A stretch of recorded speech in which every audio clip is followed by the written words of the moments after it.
Good morning everyone. आज के video lecture में हम BSc second year zoology of MDs university हम स्टार्ट करेंगे आपका सिलेबस। सेकेंड ईयर का अगर सिलेबस देखा जाए तो आपके जो टोटल 3 पेपर्स हैं, 3 पेपर्स में फर्स्ट पेपर है आई थिंक इन्वर्टिब्रेट्स के बारे में, जहाँ पे इन्वर्टिब्रेट्स के जो कैरेक्टरिस्टिक्स और फंक्शंस और फिजियोलॉजी है उनके उसके बारे में डिस्कस करना है। उसके अलावा हमें नेक्स्ट पेपर में एनिमल फिजियोलॉजी एंड बायोकेमिस्ट्री के बारे में पढ़ना है। ये इंपॉर्टेंट टॉपिक्स है थोड़े। उसके अलावा जो थर्ड पेपर है हमारा वो है इम्यूनोलॉजी का, इम्यूनोलॉजी, माइक्रोबायोलॉजी एंड बायोटेक्नोलॉजी।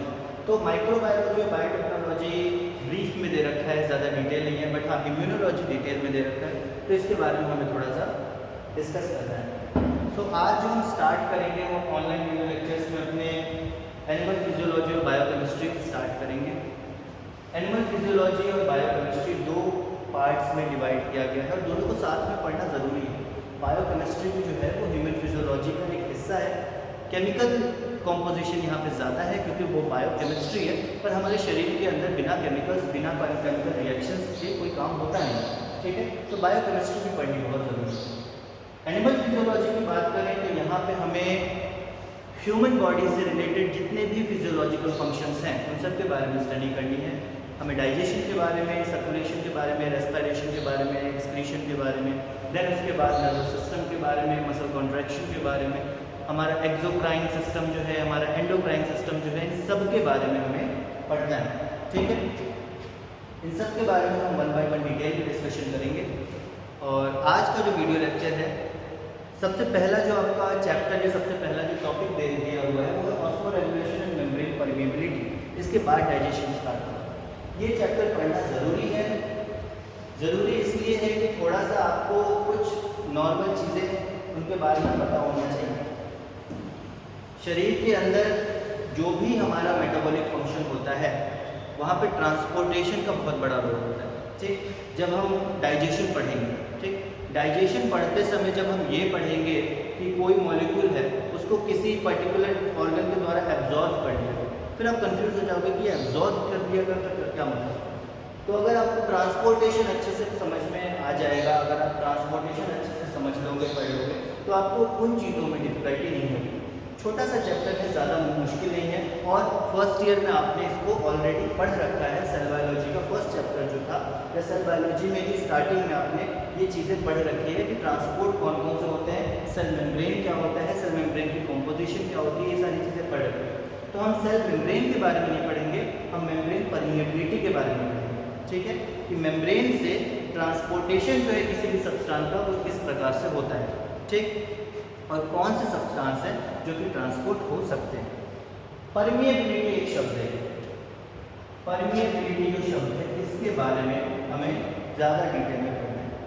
किसी भी चीज़ का परमिएबल होना मतलब अगर एक मेम्ब्रेन है वो परमिएबल है, मतलब वो अपने अंदर किसी भी सब्सटेंस को नहीं आने देगी। ऐसा नहीं हो सकता कि हर प्रकार का सब्सटेंस उसके अंदर आ सकता है या हर प्रकार का सब्सटेंस उससे बाहर जा सकता है, ऐसा नहीं होगा क्योंकि वो परमिएबल है, ठीक।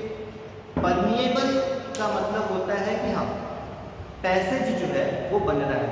यहाँ पे परमिएबिलिटी जो है एक सेल है, ठीक है, ये परमिएबल है मतलब कि ये कुछ सब्सटेंस को अलाउ करेगा। अब यहाँ पे इसके साथ 2 शब्द लगेंगे, 2 शब्द लगेंगे, एक है सेमी परमिएबल, एक है सेलेक्टिव परमिएबल, ठीक है।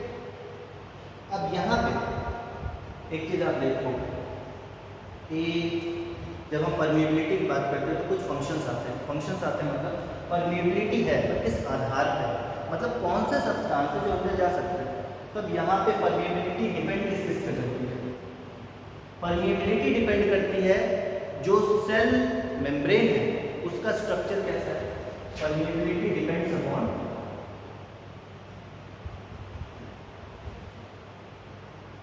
किन चीज़ों पर डिपेंड करती है।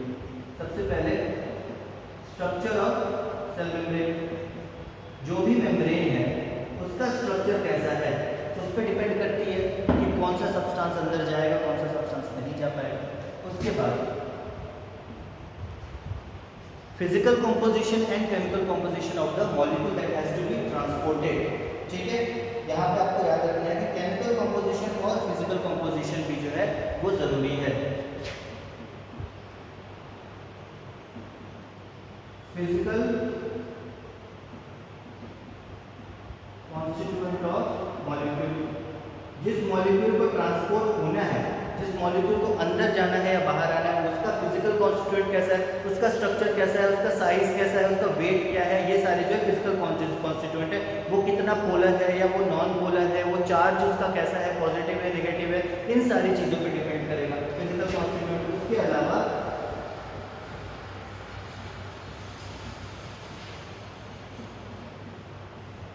केमिकल कॉन्स्टिट्यूएंट ऑफ मॉलिक्यूल, जो भी मॉलिक्यूल है उसका केमिकल कॉन्स्टिट्यूएंट क्या है, इस पे भी निर्भर करता है कि मॉलिक्यूल का ट्रांसपोर्टेशन एक मेम्ब्रेन से हो पाएगा या नहीं हो पाएगा। ठीक है, मेम्ब्रेन का खुद का स्ट्रक्चर भी रिस्पॉन्सिबल होता है और जो मॉलिक्यूल को पास होना है, जिस मॉलिक्यूल को ट्रांसपोर्ट होना है, उसका भी फिजिकल और केमिकल फैक्टर जो है रिस्पॉन्सिबल होता है परमिएबिलिटी। ठीक है, अब यहाँ पे बात करते हैं सेल मेम्ब्रेन दो प्रकार के होते हैं। ठीक, सेल मेम्ब्रेन जो है वो दो प्रकार के होते हैं। एक होगा इम्परमिएबल, जिसमें कोई भी सब्सटेंस अलाउ ही नहीं होगा, तो वो इम्परमिएबल है, कोई ट्रांसपोर्टेशन नहीं होगा। तो सेल मेम्ब्रेन की बात करें तो यहाँ पे दो पार्ट में डिवाइड करो। एक है इम्परमिएबल, मतलब यहाँ पे ट्रांसपोर्टेशन नहीं हो रहा है। ठीक, और दूसरा है परमिएबल, जहाँ पे ट्रांसपोर्ट होगा, ट्रांसपोर्टेशन होगा। परमिएबल, पर परमिएबल भी दो प्रकार के होंगे। ठीक, इम्परमिएबल में तो ट्रांसपोर्ट की कोई ज़रूरत ही नहीं है, क्योंकि इम्परमिएबल है, ये किसी को भी अंदर नहीं आने देगा, किसी को भी बाहर नहीं जाने देगा। बाहर जाने के लिए और भी मेथड से वो जा सकते हैं, बट ये किसी को अंदर नहीं आने देगा। परमिएबल की बात करें तो यहाँ पे दो प्रकार से होते हैं परमिएबल। परमिएबिलिटी दो प्रकार की होती है, या सेल मेम्ब्रेन दो प्रकार से परमिएबल होते हैं। एक वो सेल मेम्ब्रेन होते हैं जो कि सेमी परमिएबल होते हैं, और एक वो सेल मेम्ब्रेन होते हैं जो कि सिलेक्टिव परमिएबल होते हैं। ये दो वर्ड्स में डिफरेंस है।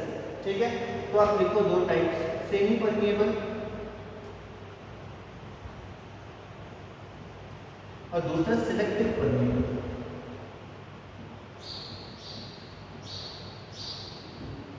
Semi permeable and selective permeable, के दो शब्द। ठीक है, सेमी परमिएबल जो होता है वो वैसे सेल मेम्ब्रेन होते हैं जो कि सॉल्वेंट का ट्रांसपोर्ट अलाउ करते हैं और सॉल्यूट का ट्रांसपोर्ट अलाउ नहीं करते। Allow transport of solvent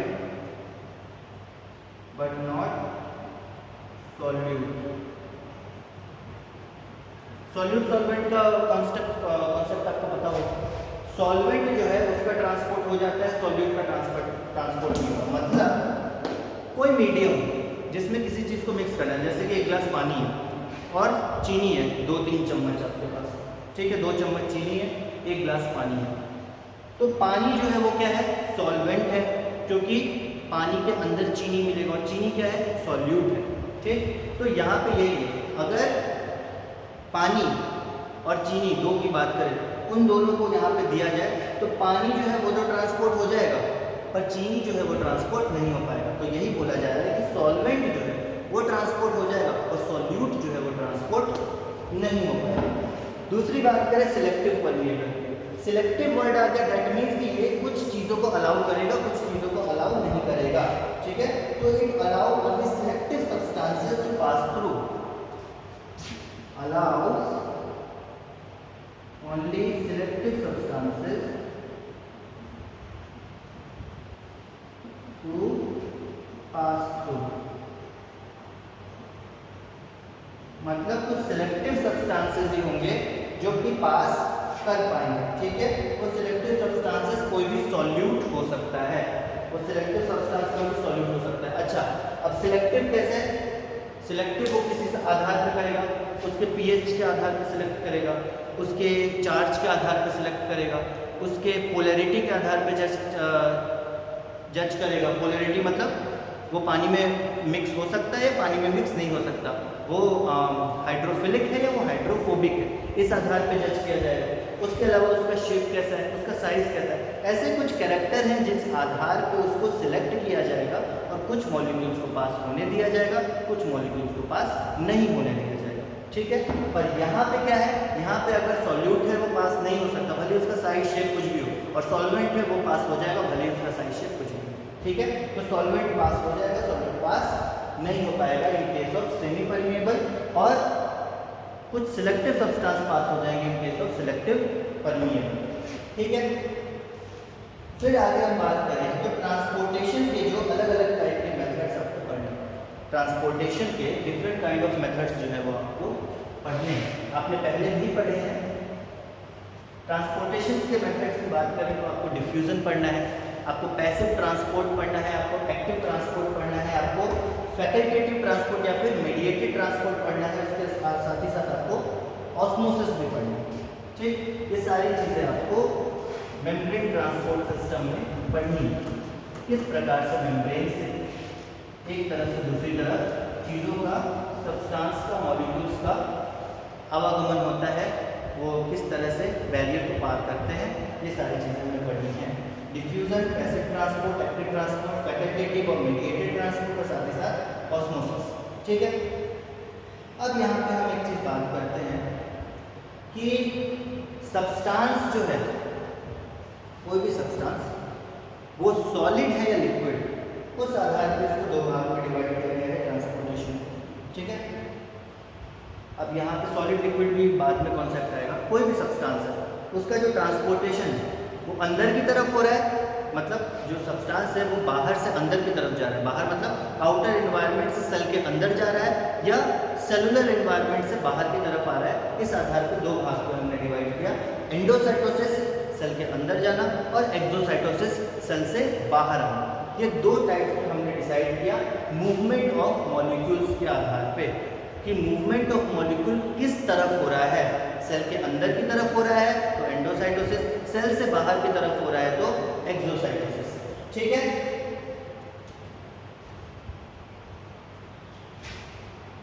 on the basis of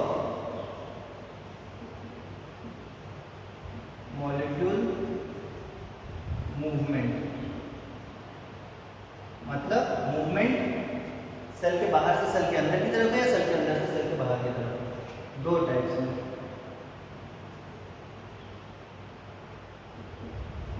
endocytosis and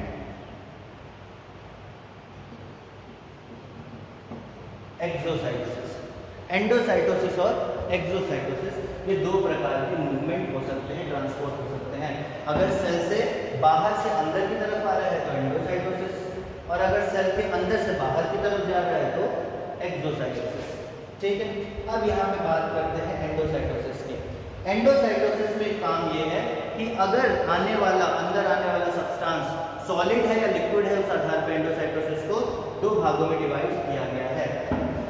जो भी सब्सटेंस अंदर आ रहा है, एंडोसाइटोसिस का मतलब अंदर आ रहा है, तो जो भी सब्सटेंस अंदर आ रहा है वो सॉलिड है या लिक्विड है, उस आधार पर दो भाग में डिवाइड किया गया है।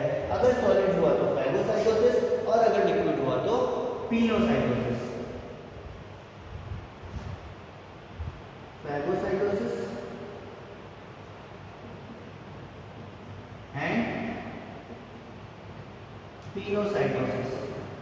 फैगोसाइटोसिस को हम सेल ईटिंग बोलते हैं और पिनोसाइटोसिस को सेल ड्रिंकिंग बोलते हैं। मतलब यहाँ पे सेल ईटिंग है, खा रहा है, और यहाँ ड्रिंकिंग मतलब पी रहा है, लिक्विड सब्सटेंस की एंट्री और यहाँ पे सॉलिड सब्सटेंस की एंट्री।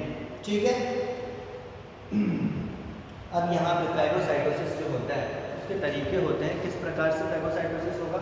जैसे कि कोई भी मॉलिक्यूल, सॉलिड मॉलिक्यूल है, वो आया और वो आने के बाद जो सेल मेम्ब्रेन है उससे अटैच हो जाता है। कोई भी सॉलिड मॉलिक्यूल आके सेल मेम्ब्रेन से अटैच हो जाता है। अटैच होने के बाद सेल मेम्ब्रेन की फोल्डिंग के कारण उसको इंजेस्ट किया जाता है, उसको सेल के अंदर लिया जाता है, और उसके बाद उसका डाइजेशन होता है और जो भी वेस्ट प्रोडक्ट निकलता है उसको सेल मेम्ब्रेन के थ्रू बाहर निकाल दिया जाता है। डिटेल्ड प्रोसेस हम इसको आगे पढ़ेंगे आने वाले वीडियो लेक्चर्स में। ठीक है, पिनोसाइटोसिस की बात करें तो वो सेल ड्रिंकिंग है। ठीक है, पिनोसाइटोसिस की बात करें तो यहाँ पे सेल मेम्ब्रेन पे कुछ वेसिकल्स बनते हैं, कुछ गड्ढे बनते हैं, पिट्स बनते हैं, जिनको हम पिनोसोम्स बोलते हैं। उन पिनोसोम्स में जो लिक्विड अंदर आने वाला है वो आके जमा हो जाता है और वो जो वेसिकल्स है वो अंदर की तरफ खुल जाते हैं। जैसे कि यहाँ पे सेल मेम्ब्रेन है, ठीक है, ये एक सेल मेम्ब्रेन है। अब सेल मेम्ब्रेन के पास यहाँ पे वाटर मॉलिक्यूल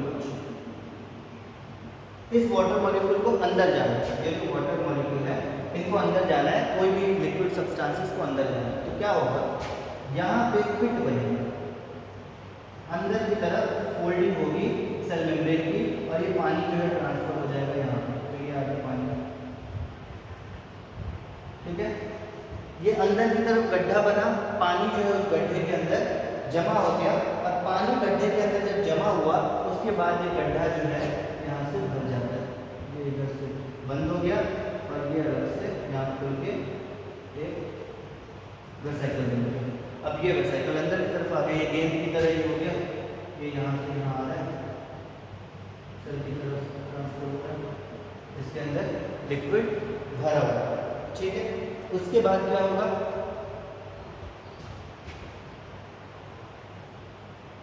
सेल मेम्ब्रेन इस तरफ भी है, सेल मेम्ब्रेन क्या है, इस तरफ भी है। फिर क्या होगा, ये आगे की तरफ जाएगा। अब यहाँ से लेकर यहाँ तक इसका जो मूवमेंट होगा, तो इसके अंदर जो पार्टिकल है, जो भी लिक्विड है, उसके अंदर जो भी चीज़ें ज़रूरी थी जिस कारण से वो लिक्विड अंदर आया, कोई न्यूट्रिशन ज़रूरी होगा, कोई उसके अंदर प्रोटीन ज़रूरी होगा, कोई भी मॉलिक्यूल ऐसा होगा जो उसके अंदर ज़रूरी होगा, वो सेल जो है धीरे धीरे डाइजेस्ट करता जाएगा।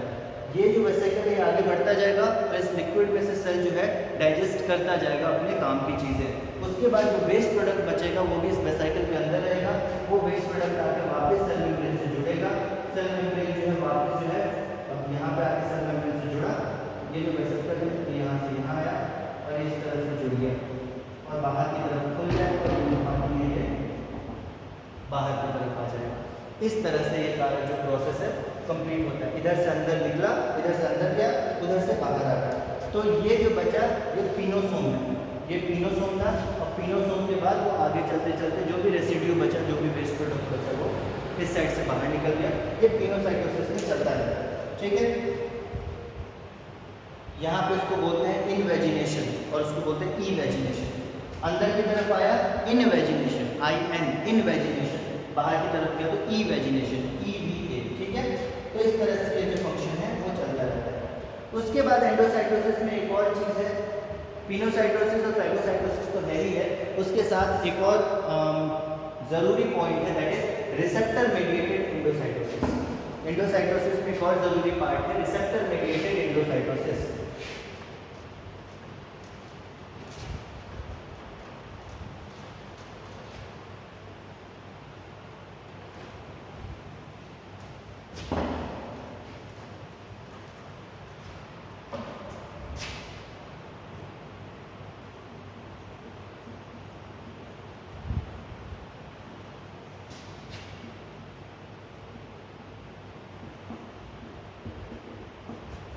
रिसेप्टर मेडिएटेड एंडोसाइटोसिस, यहाँ पे किसी एक पर्टिकुलर मॉलिक्यूल की मदद लगेगी किसी भी पर्टिकुलर मॉलिक्यूल के ट्रांसपोर्टेशन के लिए, ठीक है। अब यहाँ पे आपको क्या करना है, एंडोसाइटोसिस कुछ सेल के अंदर एक पर्टिकुलर मॉलिक्यूल एक प्रोटीन के द्वारा मेडिएट किया जाता है, ठीक है।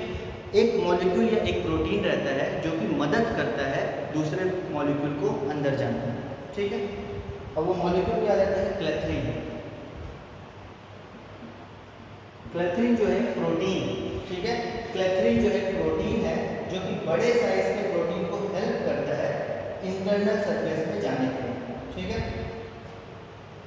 क्लेथरीन क्या करता है, कुछ ऐसे मॉलिक्यूल्स होते हैं जो कि डायरेक्टली सेल मेम्ब्रेन को ट्रांसपोर्ट सेल मेम्ब्रेन से पास नहीं कर सकते, ठीक है। उनको एक पर्टिकुलर आइडेंटिटी की ज़रूरत रहती है। अब देखो जैसे कि आप जाओ कहीं किसी एक जगह पे जाओ जहाँ पे आप किसी को जानते नहीं हो, ठीक। अगर आप किसी को जानते नहीं हो और या फिर किसी VIP जगह पे जाओ जहाँ पे एंट्री नॉर्मली किसी की अलाउ नहीं है, ठीक है। किसी VIP जगह पे जाओ जहाँ पे एंट्री अलाउ नहीं है, आप वहाँ पे पहुँच गए पर आपको अंदर नहीं जाने दिया जाए, पर वहाँ का कोई आदमी है जो आपके पहचान का निकला, ठीक है, उसके कहने पे आप अंदर चले, ठीक। यही यहाँ पे हो रहा है। क्लेथरीन जो है वही आदमी है जिसकी जान पहचान है। अब यहाँ पे सेल सरफेस है, इस मॉलिक्यूल को अंदर जाना है, पर ये जो सेल है ये इसको रिकॉग्नाइज कर ही नहीं रहा, ये इसको अंदर जाने ही नहीं दे रहा। तो क्लेथरीन जो है इसको कवर कर लिया, अब ये इसको अंदर लेके चला जाएगा। ठीक है, इसी तरह से काम होता है रिसेप्टर मीडिएटेड एंडोसाइटोसिस में, जहाँ पे क्लेथरीन जो है वो किसी पर्टिकुलर मॉलिक्यूल को अंदर की तरफ ट्रांसपोर्टेशन करवाने में हेल्प करता है। ठीक है, तो ये हेल्पर है, एक तरह से बिचौलिया है, इस कारण से इसको मेडिएटेड कर दिया गया। बीच में क्या कहते हैं, एक मेडिएटर होना चाहिए, बिचौलिया होना जरूरी है। तो एक रिसेप्टर के द्वारा मेडिएट किया जाने वाला एंडोसाइटोसिस जो है वो रिसेप्टर मेडिएटेड एंडोसाइटोसिस कहलाता है। ठीक, अब यहाँ होता क्या है कि जो सेल मेम्ब्रेन है वो सेल मेम्ब्रेन में एक पर्टिकुलर पॉइंट पे एक गड्ढा बनता है, पिट बनता है, उस पे क्लेथरीन की कवर चढ़ी रहती है, तो उसको हम क्लेथरीन कोटेड वेसाइकल बोलते हैं, CCV बोलते हैं। ठीक, क्लेथरीन कोटेड वेसाइकल्स जो होते हैं वो उसके पास रिसेप्टर होते हैं। ठीक, अब जैसे कि इसको हम थोड़ा डिटेल में अगर देखें तो यहाँ पर हमारा सेल मेम्ब्रेन है, यह अंदर की तरफ एक वेसाइकल बना और यहाँ पे क्लेथरीन मौजूद हो, इस तरह से रिसेप्टर्स बने हुए क्लेथरीन मौजूद, ये पूरी तरह से सारे के सारे क्लेथरीन है।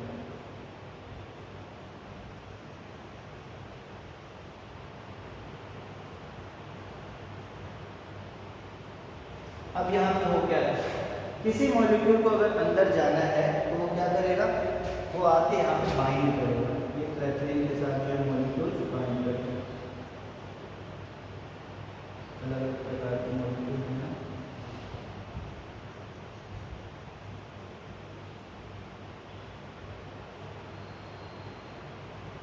ये मॉलिक्यूल्स आगे बाइंड कर गए, ये अंदर की तरफ जो है क्लेथरीन की मदद से ट्रांसपोर्ट होंगे।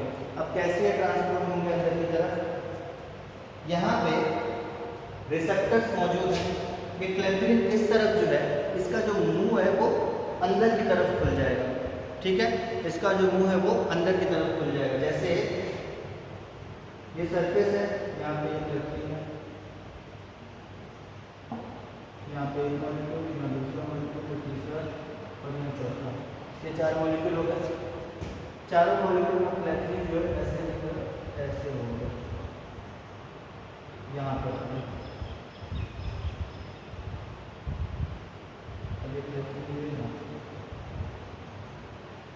तो ये और नीचे की तरफ क्लेथरीन जो है धीरे धीरे क्या हो रहा है, अंदर की तरफ फोल्ड होता है। तो ऐसे करते करते अंदर की तरफ क्लेथरीन जो है फोल्ड होता जाएगा, ये मॉलिक्यूल्स अंदर की तरफ जाते जाएंगे और बाद में क्लेथरीन जो है इन मॉलिक्यूल्स को रिलीज कर देगा। तो क्या बचेगा, मॉलिक्यूल्स जो है यहाँ पे रिलीज हो गए, वो चले जाएंगे अंदर, तो क्लेथरीन जो है वापस यहाँ पे खाली रहेगा, क्लेथरीन जो है यहाँ पे वापस खाली हो जाएगा किसी और मॉलिक्यूल को धोने के लिए, कैरी करने के लिए। ठीक है, इस तरह से रिसेप्टर मेडिएटेड एंडोसाइटोसिस वर्क करता है। अगर रिसेप्टर मेडिएटेड एंडोसाइटोसिस का क्वेश्चन है तो आपको ये बोलना है कि कई प्रकार के हार्मोन्स, कई प्रकार के प्रोटीन्स, एंटीबॉडीज और वायरसेस, ठीक है, इन सब के ट्रांसपोर्टेशन के लिए नॉर्मली हमारा जो सेल मेम्ब्रेन है वो परमिएबल नहीं रहता।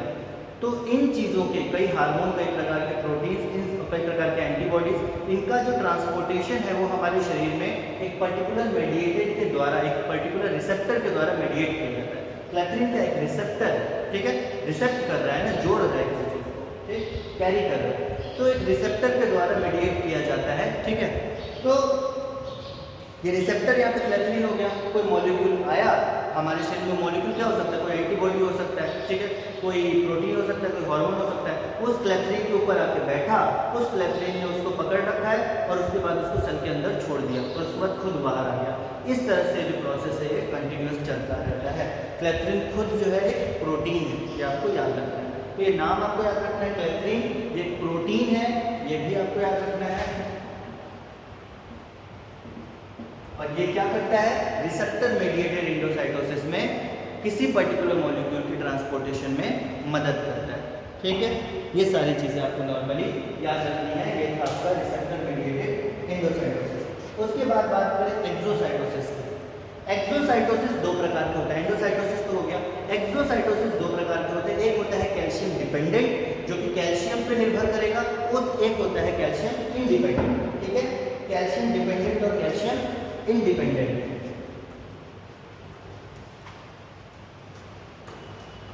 एक्सोसाइटोसिस की बात करें तो दो प्रकार के होंगे।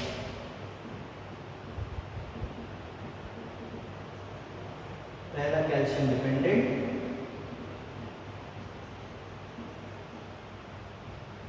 दूसरा कैल्शियम इंडिपेंडेंट। मतलब एक में कैल्शियम की जरूरत पड़ेगी किसी भी पर्टिकुलर चीज को बाहर भेजने के लिए, एक में कैल्शियम की जरूरत नहीं पड़ेगी। ठीक है। एक्सोसाइटोसिस जो है एंडोसाइटोसिस का रिवर्सल है, एकदम ठीक उल्टा प्रोसेस है, मॉलिक्यूल्स को बाहर भेजने के लिए काम आता है। उसके बाद अगर अपन बात करें कैल्शियम डिपेंडेंट एक्सोसाइटोसिस है, उसमें कैल्शियम का इन्फ्लक्स जो है वो काम करता है। मतलब बहुत सारा कैल्शियम रिलीज होता है, जैसे ही सेल में बहुत सारा कैल्शियम रिलीज होता है, सेल सिग्नल प्रोवाइड करता है कि मॉलिक्यूल्स को बाहर भेजना है, तो मॉलिक्यूल्स को बाहर भेज दिया जाता है। इसको हम बोलते हैं कैल्शियम डिपेंडेंट एंडोसाइटोसिस। जैसे ही कैल्शियम बहुत सारा रिलीज होता है, वैसे ही जो वेसिकल्स है वो ट्रैवल करते हैं गोल्जी बॉडी से प्लाज्मा मेम्ब्रेन की तरफ और इजेशन करते हैं। गोल्जी बॉडी आपको पता होगा, गोल्जी एपरेटस में वेसिकल्स होते हैं, वो वेसिकल्स मॉलिक्यूल्स को लेकर सेल मेम्ब्रेन की तरफ भागते हैं और मेम्ब्रेन से अटैच होते हैं और जो भी मॉलिक्यूल है उसको बाहर की तरफ छोड़ देते हैं कैल्शियम के रिलीज होने पर। इसको हम बोलते हैं calcium dependent exocytosis. Calcium independent exocytosis की बात करें तो कॉन्स्टेंटली होता ही रहता है। जो कि ट्रांसपोर्ट वेसिकल्स मौजूद हैं सेलुलर बॉडी में, वो किसी भी सिग्नल का इंतजार नहीं करते, वो वेस्ट प्रोडक्ट को अपने अंदर भरते हैं, उनके अंदर वेस्ट प्रोडक्ट होता है, वो मेम्ब्रेन के पास जाते हैं और उसको बाहर की तरफ छोड़ के आ जाते हैं। तो कैल्शियम इंडिपेंडेंट जो एक्सोसाइटोसिस है वो कंटिन्यूस बेसिस पे चलता रहता है, पर कैल्शियम डिपेंडेंट जो एक्सोसाइटोसिस है वो कभी कभी होता है जब ज़्यादा ज़रूरत पड़ती है, किसी पर्टिकुलर मॉलिक्यूल की संख्या सेल के अंदर ज़्यादा हो जाती है, तब बाहर भेजने के लिए कैल्शियम डिपेंडेंट एक्सोसाइटोसिस स्टार्ट होता है और गोल्जी बॉडी वेसिकल भेजता है। वो वेसिकल किसी भी चीज़ को कलेक्ट करता है, जिस मॉलिक्यूल को बाहर भेजना है उसको कलेक्ट करता है और सेल मेम्ब्रेन के पास जाके उसको छोड़ देता है, इजेस्ट कर देता है। ठीक है, ये था आपका ऑस्मोरेगुलेशन मेम्ब्रेन परमिएबिलिटी का एक टॉपिक। आगे कुछ और टॉपिक्स हैं इस चैप्टर में, हम उनको डिस्कस करेंगे। आज की वीडियो को हम इतना ही रहने देते हैं, काफ़ी हो गया। आगे चलते हम डिफ्यूजन ऑस्मोसिस के बारे में थोड़ा पढ़ेंगे, ब्रीफ पढ़ेंगे, ज़्यादा डिटेल नहीं पढ़ेंगे क्योंकि डिटेल में आपने ऑलरेडी इस चीज़ों को पढ़ रखा है। और उसके बाद नेक्स्ट वीडियो लेक्चर से हम डाइजेशन स्टार्ट करेंगे, जो आपका मेन एनिमल फिजियोलॉजी का पहला टॉपिक है। ठीक है, तो तब तक के लिए आप इस वीडियो को देखिए, इसके नोट्स बनाइए। Thank you very much.